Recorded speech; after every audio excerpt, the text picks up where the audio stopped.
This whole Trump and Venezuela moment could be a real case study in human behavior and how people actually respond when the world jolts. Stock markets are going crazy right now, right? Chevron's up about 5%, Halliburton and SLB moving with it all in the same window. And these aren't random companies.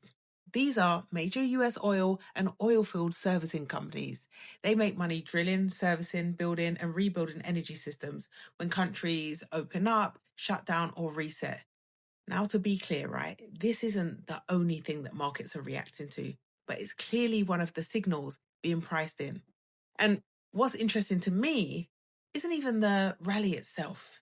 It's what happens generally after big political headlines drop, when uncertainty is high and the story is still forming. That's when you really see how differently people respond, right? Because you can watch the same headline land in completely different ways.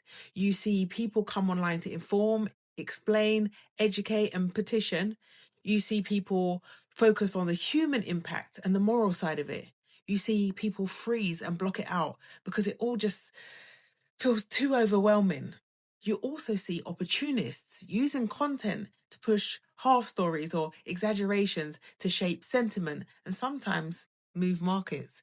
And then there's another group, not better, not worse, just responding differently.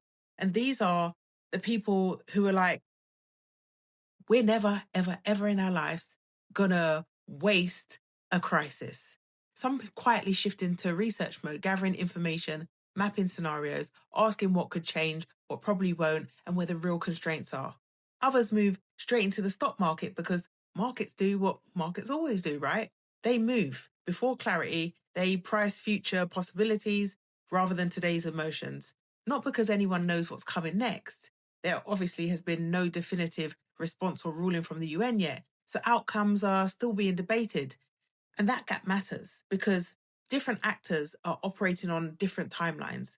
Markets move in minutes, politics moves in days, institutions move in months. Rebuilding, if it comes, plays out over years. The behavior is always visible. At the same moment and completely different responses. And just to be clear, this is the most important part. This is not investment advice, right? It's observation. So the real question isn't who's right online. It's how you tend to respond when the world jolts. Do you react emotionally? Do you switch off? Do you repeat narratives? Or do you pause and try to understand how power, time, and incentives are actually moving underneath all of the noise? Let's talk in the comment section. What type of person are you?